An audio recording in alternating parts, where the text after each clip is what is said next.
Hi good morning. सीधा सौदा के आज के इस मंडे एडिशन में आप सबका स्वागत है। एसजीएक्स निफ्टी स्क्रीन्स पर आप फ्रंट दिखाइए। हम थोड़ी सी और मजबूती के साथ 80-90 पॉइंट का एक गैप दिखा रहा है एसजीएक्स निफ्टी, जिसके साथ भारतीय बाजारों में कामकाज की शुरुआत हो सकती है। दरअसल मूड माहौल ठीक है। फ्राइडे को यूएस में उछाल के साथ कामकाज हुआ और एशिया और एसजीएक्स यही दिखा रहे हैं कि यहां पे भी बाजार बेहतर रहेंगे। लेकिन हाँ, यूएस के फ्यूचर्स थोड़े से दबाव में, थोड़ा सा कॉशन कह लीजिए फ्राइडे के अच्छे मूव्स के बाद, क्योंकि कुछ बड़े इवेंट्स यूएस में सामने लाइन है।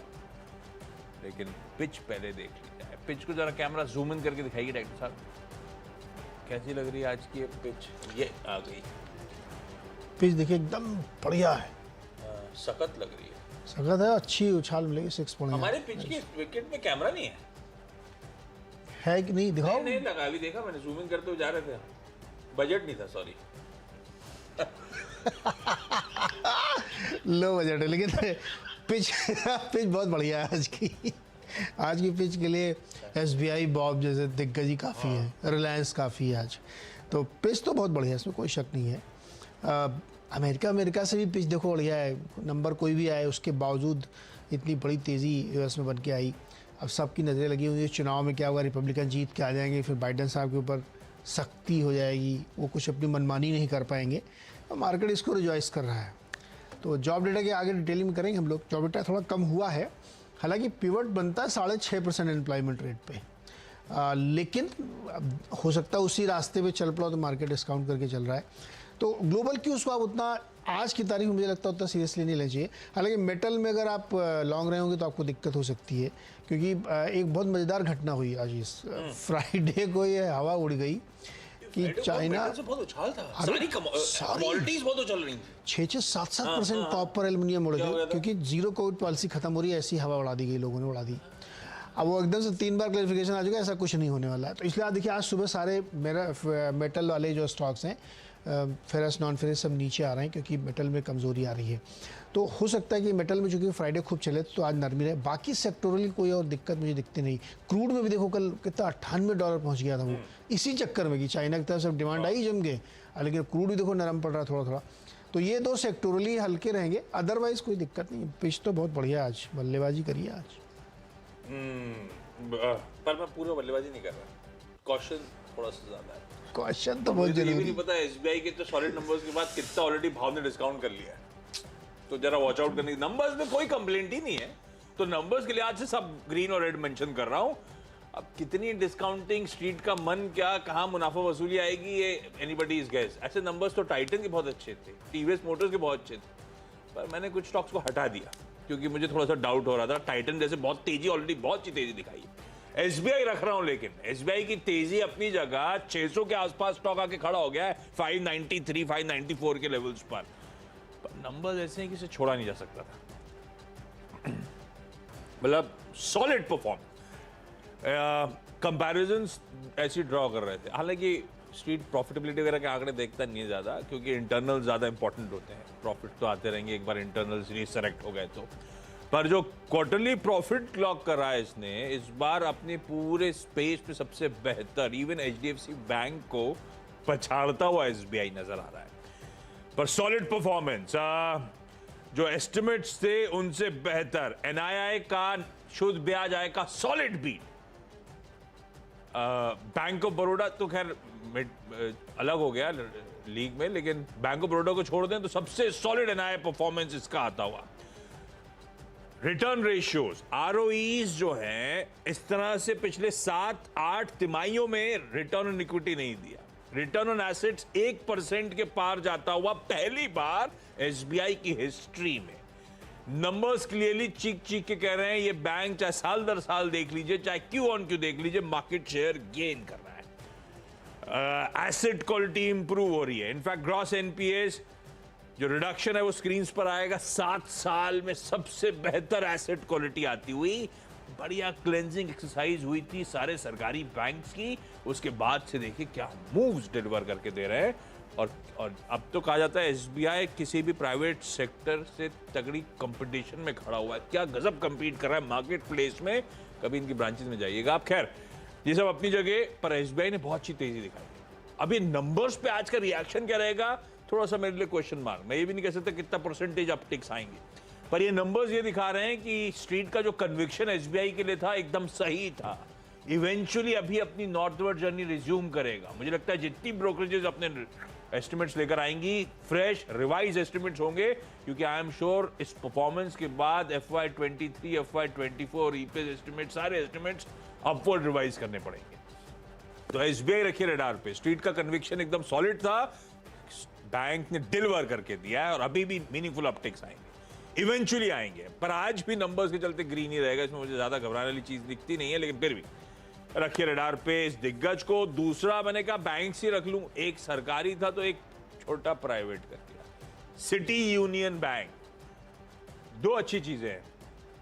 पहला तो नंबर सॉलिड है, एसेट क्वालिटी हो, रिटर्न रेशियोज हो, मार्जिन परफॉर्मेंस हो, सब स्क्रीन पर हर पैमाने पे सिटी यूनियन बैंक का अच्छा डिलीवरी आती है। एसएमईज को तगड़ा फोकस करता है और एसएमईज को प्ले करने का एक बैंकिंग में बढ़िया तरीका आपकी स्क्रीन पर। एन कामाकोड़ी साहब जो एमडी साहब हैं, उनके अंदर सिटी यूनियन बैंक सॉलिड तरह से मूव कर रहा है और लकीली उनका वो खबर भी आ गई कि 3 साल का टेन्योर और एक्सटेंड कर दिया गया है। तो कंटिन्यूएशन होगा इस एटलीस्ट इन पॉलिसीज का, इस तरह से परफॉर्मेंस का। Hoping that city union bank को इन ग्रीन लेके चल रहा हूं। एक स्टॉक जो ग्रीन है वो थोड़ा सा डिवेट कर रहा हूं।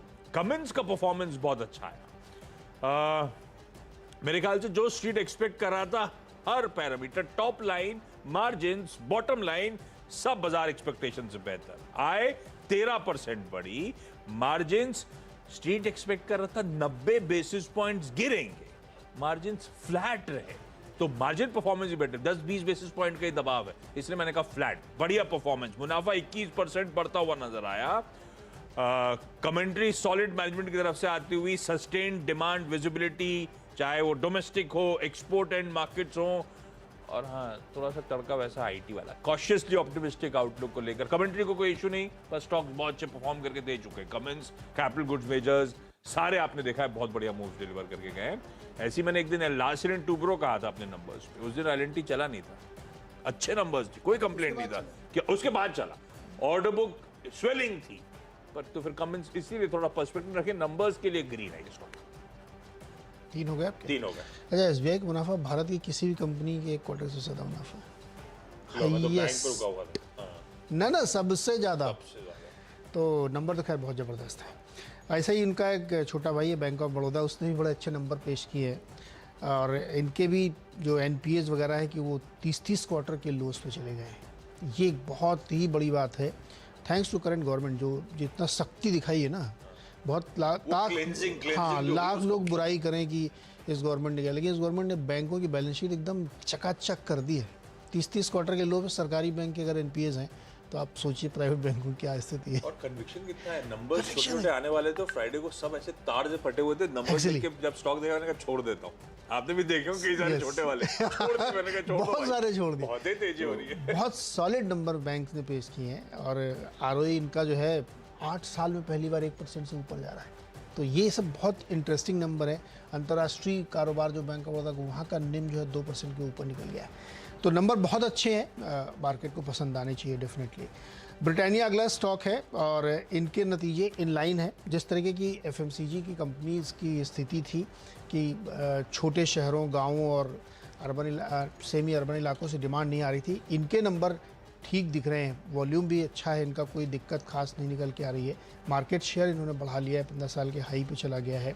और जो भी एक्सपेक्टेड थे कि कामकाजी मुनाफा 712 करोड़ है, 605 के अनुमान से मुताबिक, मार्जिन भी जो है 1.5-2% बढ़ा ली। तो नंबर बहुत अच्छे पेश किए चैलेंजिंग टाइम में भी। तो ब्रिटानिया भी बाज़ार को पसंद आना चाहिए।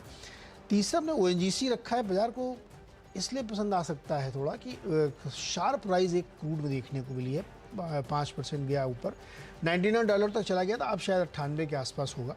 लेकिन इसकी तो स्टोरी अभी हम लोगों ने फिजल आउट की कि चाइना की खबरें आई थी और कि ज़ीरो कोविड पॉलिसी ख़त्म कर रहे हैं, लेकिन अब उन्होंने कहा नहीं हम कंटिन्यू करेंगे, तो ये इनके लिए नेगेटिव। लेकिन मैं इसकी दूसरी कहानी बताऊँ क्यों ओएनजीसी को बड़ा फ़ायदा होगा। बाइडेन साहब ने ना एक फैसला किया है, हालांकि वो इम्प्लीमेंट कैसे होगा पता नहीं, कि वहाँ पे जो कोल की जो रिफाइनरीज़ हैं उनको वो बहुत सिग्निफिकेंटली कम करने वाले हैं, क्योंकि जो COP26 की मीटिंग चल रही शर्म एल शेख में, तो तमाम दुनिया भर के जो देश है वो अपने यहाँ नेट कार्बन ज़ीरो की तरफ पहुँचने को, उसी के तहत उन्हें बात किया। तो उस बात का इतना शार्प रिएक्शन था कि वर्जीनिया स्टेट के जो डेमोक्रेट मेंबर हैं पार्लियामेंट के, उन्होंने इसका विरोध कर दिया कि बोला ये बहुत ही मतलब क्या बड़ा अजीब सा वर्ड उन्होंने यूज़ किया कि ये बहुत ही डेरोगेटरी स्टेटमेंट उन्होंने दिया, ऐसा कैसे हो सकता है और हम लोग एनर्जी क्राइसिस से जूझ रहे हैं। लेकिन आप वर्ल्ड वाइड देखेंगे ना, तो ये जो एनवायरनमेंट को ठीक करने के लिए जो पॉलिसीज़ बनाई जा रही हैं वो देर सवेर होनी है।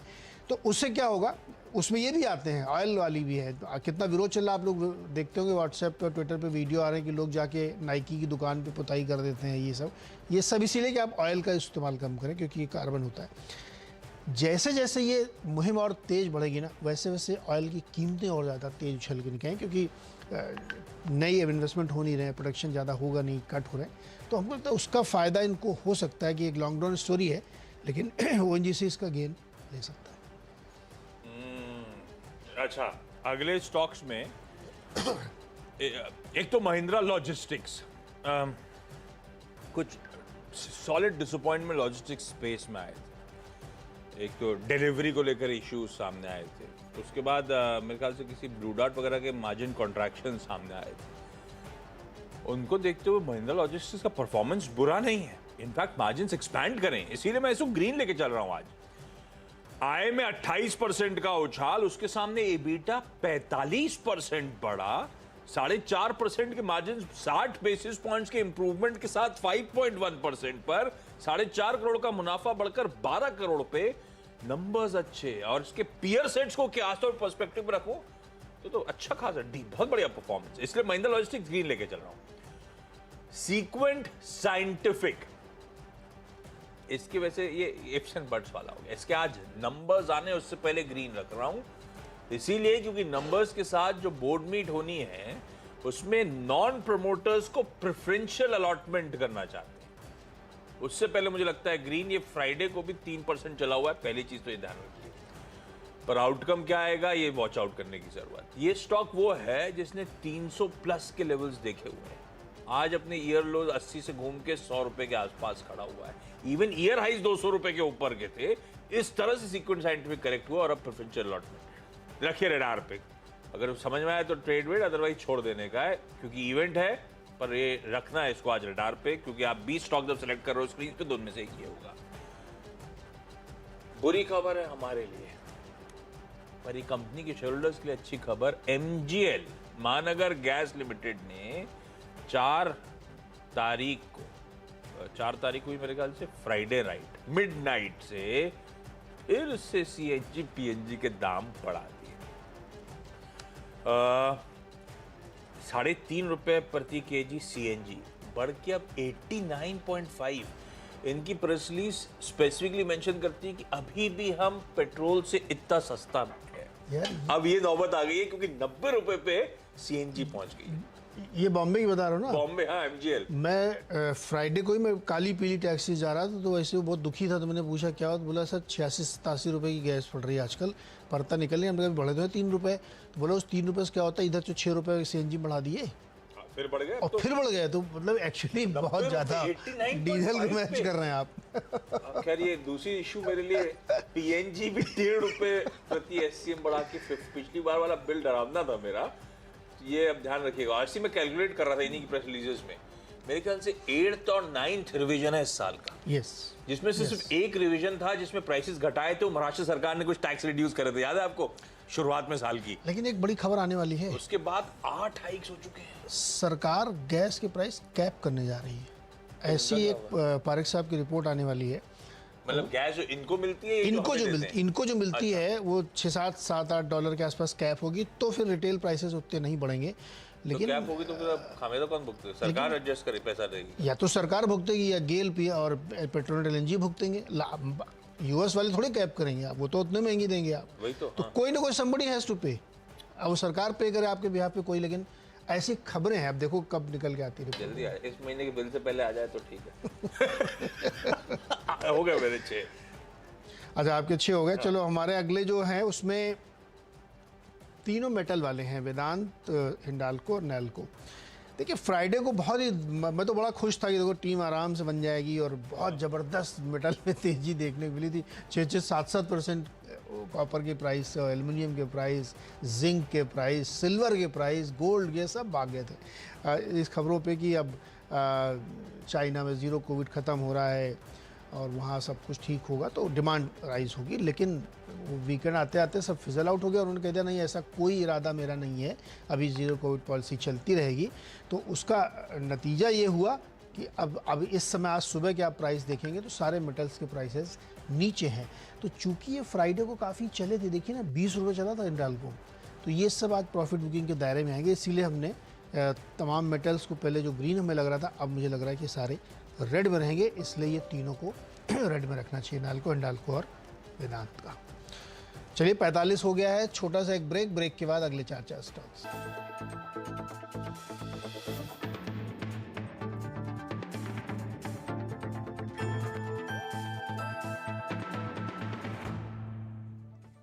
टैक्स बचाने का हो टेंशन या फिर पेचीदे टैक्स नियमों की उलझन, अटका हो रिफंड या मुश्किल में फंसा हो आपका रिटर्न, हर मुश्किल सवाल का आसान जवाब है टैक्स गुरु, जहां आप ना सिर्फ अपना टैक्स बचाते हैं बल्कि हम टैक्स की उलझनों को सुलझाने के गुर भी आपको सिखाते हैं। नमस्कार, मैं हूं लक्ष्मण राय और आज आपके सवालों का जवाब देने के लिए हमारे साथ हैं जाने माने टैक्स एक्सपर्ट शरद कोहली साहब। सर, आपका स्वागत है CNBC आवाज़ में।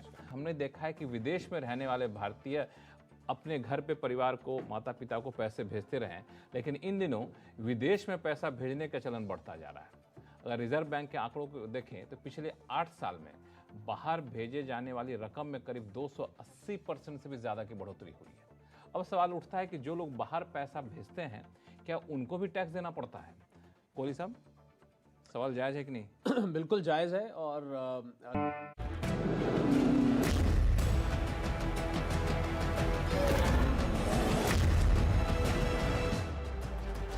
स्वागत एक बार फिर से आपका। और अब अगले जो 4 स्टॉक्स हैं उसमें शुगर शेयर्स को ध्यान में रखिएगा, बलरामपुर, द्वारकेश, धामपुर। देखिए वीकेंड के दौरान खबर ये भी आई कि शुगर का जो एक्सपोर्ट कोटा 2022-23 शुगर सीज़न के लिए उसको उन्होंने जो है कितना रखा है, 6 मिलियन यानी 60 लाख, जो कि 31 मार्च तक होना है। ये पिछले बार के मुकाबले आधा है, ड्रास्टिकली कम कर दिया इन्होंने। पिछली बार 1 करोड़ 12 लाख टन था, तो लगभग आधा कर दिया इन्होंने। तो उसकी वजह से तमाम कंपनियों को कम मौका मिलेगा। एक चीज़ और, हमने द्वारिकेश शुगर का जब बोर्ड रूम किया था तो वो खुद बता के गए थे कि इस बार का जो शुगर प्रोडक्शन है वो अनुमान काफ़ी बढ़ के आ रहा है, प्लस इन्वेंट्री भी है। तो चीनी बहुत है देश में, तो इसलिए एक्सपोर्ट के लिए बड़े खुश थे। वो खुद ही कह रहे थे कि हमको कम से कम लग रहा है कि 18,000 टन तो मैं ही कर लूँगा अकेले। लेकिन अगर कोटा आधा कर दिया गया ना तो कंपनी के लिए थोड़ी सी निराशा वाली बात हो सकती है। तो हमें लगता है कि हो सकता है दबाव रहे तो रेड में हो सकता है। 10वां स्टॉक है टारसन्स प्रोडक्ट। नतीजे कमज़ोर हैं, मार्जिन में इम्पैक्ट आया है, हाई कॉस्ट है कमोडिटी प्राइस की, और प्लस वो जो कोविड वाला जलवा था अब वो ख़त्म हो गया है। तो नंबर जो है अपने आप को इक्वलाइज करने की कोशिश कर रहे हैं, तो इसलिए हमको लगता है स्टॉक में थोड़ा सा दबाव हो सकता है। कुछ रेड वाले ले आया हूँ मैं, इसलिए मैंने शुरुआत में कहा था कि सब ठीक है लेकिन कुछ रेड लेके चलता हूँ बैलेंस करने। बैलेंस क्या, मैं नंबर्स पे रेड लेके चल रहा हूँ, बाकी देखते हैं बिहेवियर कैसा रहेगा। स्टॉक अच्छा मूव भी दिखा चुके हैं। शिपिंग कॉर्पोरेशन SCI, वैसे कुछ दिन पहले हम लोग मर्स्क के नंबर, मर्स्क वो जहाज वाली शिपिंग वाली कंपनी, उसके आउटलुक को लेकर चिंतित थे। ये लीजिए SCI, खैर कमजोर परफॉर्मेंस, ऑपरेशनली खासा कमजोर। आय 16% बढ़ी, उसके सामने एबिटा 19% गिरा, 32% के मार्जिन 22% पे आते हुए, और मुनाफा आधा हो गया। रेड रखा है इसको।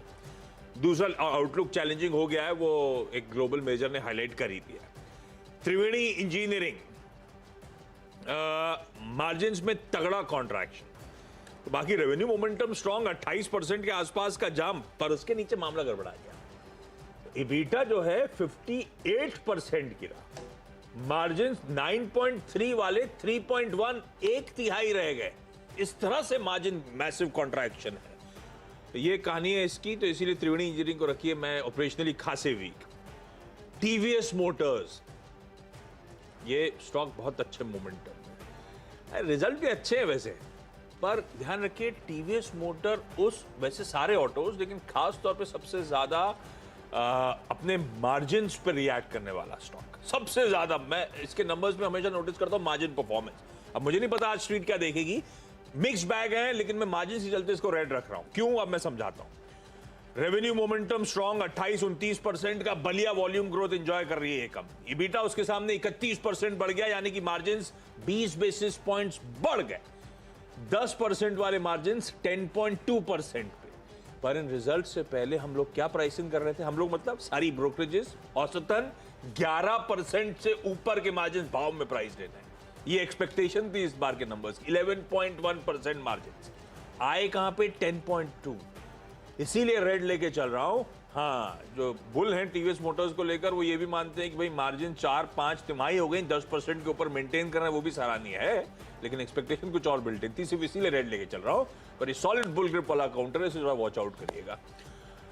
लास्ट में जाते जाते कैंपस एक्टिव वेयर, कल छुट्टी, परसों जब लौट के आएंगे हम लोग तो कैंपस का वो लॉक इन खुलने का दिन, उसके बाद बड़े वाले सारे आने। उससे पहले फ्राइडे को भी ये सुस्ताना शुरू हो चुका था। देखिएगा, वॉच आउट करिएगा, लॉक इन खुलने वाला है। उससे थोड़ा से पहले नर्वसनेस के साथ शायद ये स्टॉक आज अप्रोच। अच्छे रिटर्न्स ऑलरेडी आईपीओ से सॉलिड रिटर्न्स देके बैठा हुआ है। रेड आप रखेंगे स्टॉक को। क्विकली छोटा सा ब्रेक के उस पार जब लौटेंगे तो टीम्स का एक क्विक रैप अप।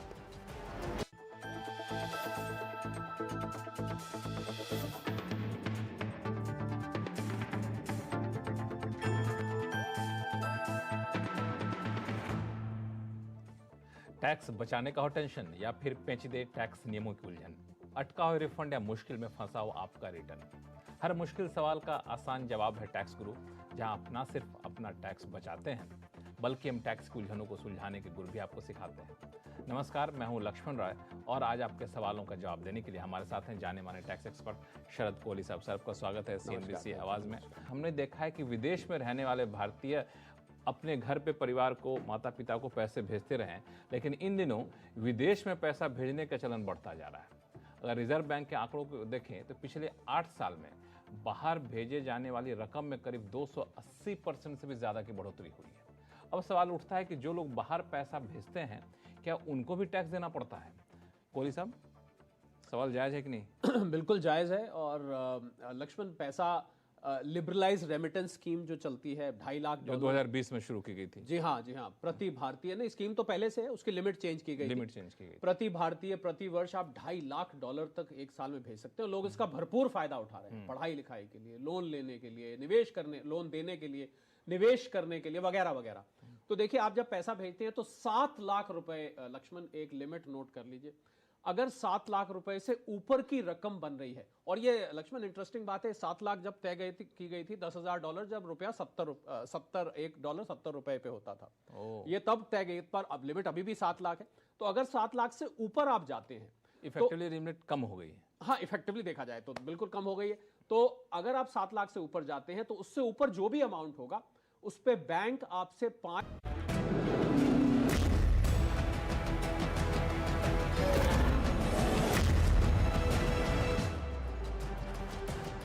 ब्रेक के बाद आपका स्वागत है। मेरी 10 की सीधा सौदा की टीम अब आपकी स्क्रीन पर आएगी।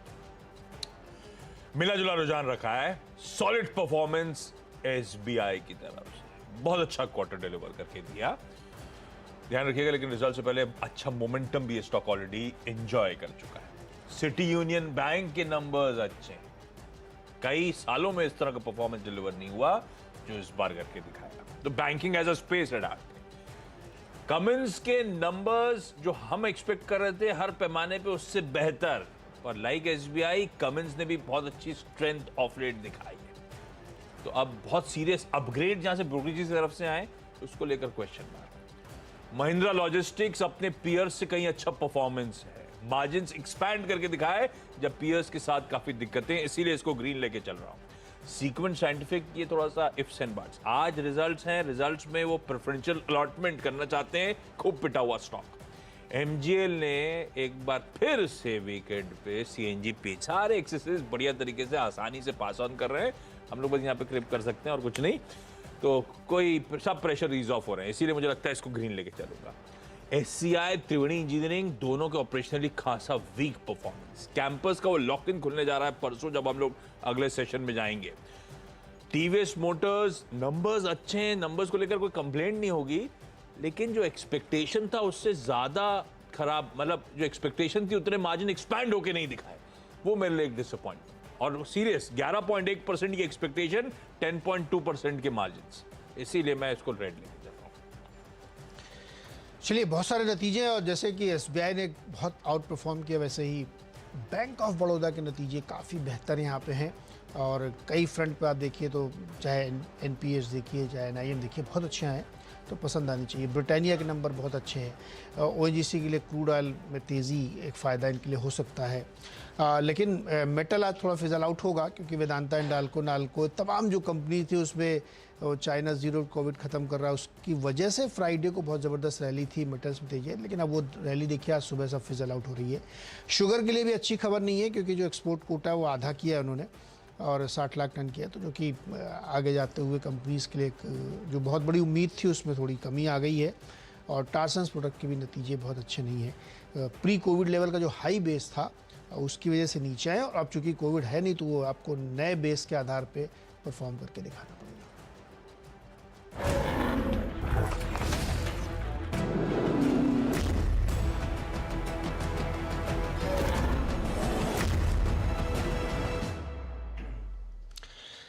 चलिए, मुनाफे